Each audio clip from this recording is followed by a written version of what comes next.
Rain poured heavily over the city, the streets shining under dim lights like something out of a nightmare. She ran, her breath uneven, heart pounding violently against her chest. She shouldn't have been there. She knew that. But curiosity always comes with a price, and tonight she was about to pay it. The underground club was hidden beneath an abandoned building. No signs, no names. Just whispers in the dark about a man who ruled everything from the shadows. A man no one dared to cross. A man they called the Devil. And his real name? Park Jimin. She had only stepped inside for a moment, just to see. But the second she entered, the air changed. Heavy, dangerous. Men in black suits filled the room, eyes cold, expressions unreadable. Music echoed low, almost threatening. And at the center of it all, he sat, like a king. Legs crossed, glass of whiskey in hand, his gaze sharp enough to cut through anyone who dared meet it. Jimin. Her breath caught. There was something about him, something terrifyingly beautiful.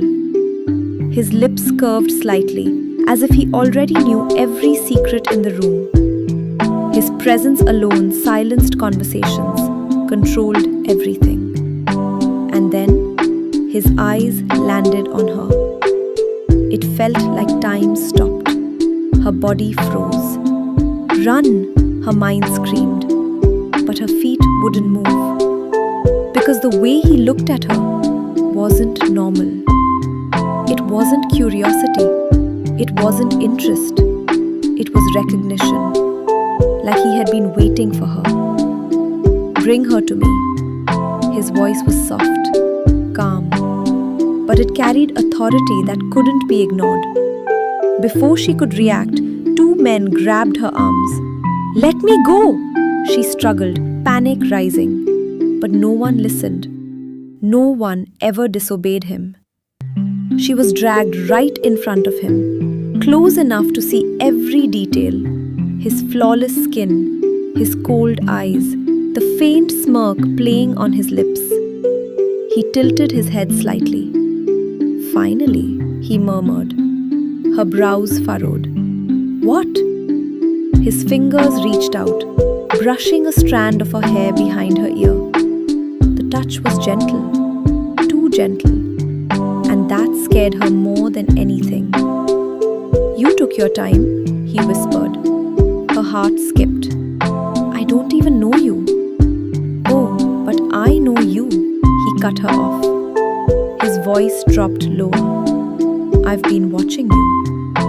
Her blood ran cold. "What?" A small chuckle escaped his lips. "Every step, every smile, every place you go." He leaned closer. "You think tonight was an accident?" Panic crashed into her. No, that's not possible." "But it is," he said softly, "because I made sure of it." She tried to pull away, but his grip on her wrist tightened. Not painful, but firm, possessive. "You walked into my world," he said, eyes darkening. "And now, you don't get to leave." Days passed, or maybe weeks. She had lost track.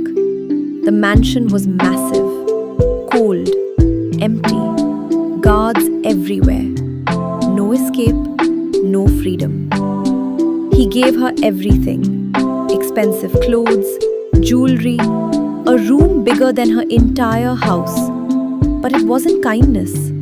It was control. "You're not a prisoner," he told her one night. She laughed bitterly. "Really? Then why can't I leave?" He stepped closer, slowly, like a predator stalking its prey. "Because the world outside," he whispered, "is far more dangerous than me."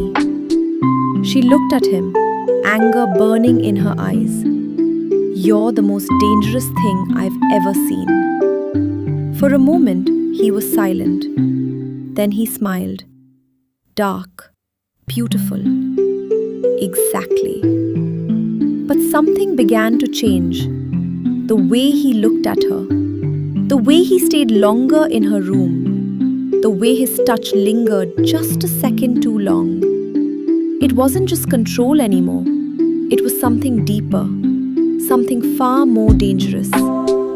One night, she found blood on his shirt. Her breath hitched. "You're hurt." "It's nothing," he dismissed.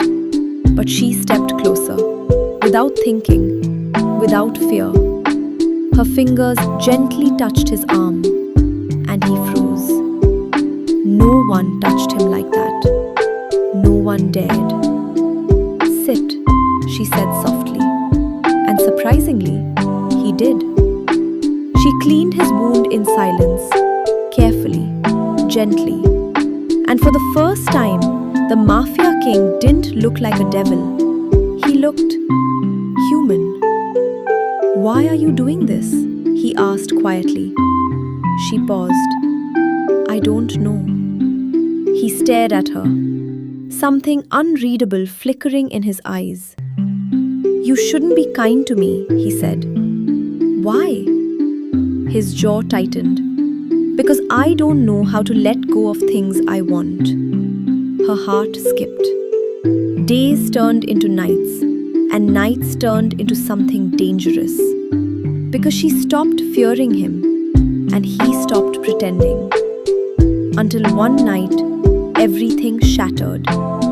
Gunshots echoed through the mansion. Screams. Chaos. She woke up, heart racing. The door burst open. Jimin stood there, covered in blood. Not his own. "We have to go," he said. "What's happening?" "They found you." Her stomach dropped. "Who?" "The people who want to use you against me." Before she could respond, he grabbed her hand. Running through dark hallways, bullets echoing behind them. "Stay close to me," he ordered. She nodded, fear consuming her. Outside, cars waited, men fighting, blood everywhere. He pushed her into the car. "Don't get out." "Jimin." His hand cupped her face suddenly, gentle, desperate. "If anything happens," he whispered, "I need you to remember something." Her breath trembled. "What?" His forehead rested against hers, and for the first time, his voice broke. "You're mine." Not controlling, not possessive, but terrified. "Do you understand?" he whispered. Her heart raced, because she realized this wasn't obsession anymore. This was love. Dark, dangerous, unescapable. And before she could answer, he pulled away, walking back into the chaos, into the bullets, into the darkness he ruled, leaving her with one terrifying truth. The devil didn't just own her, he would burn the entire world.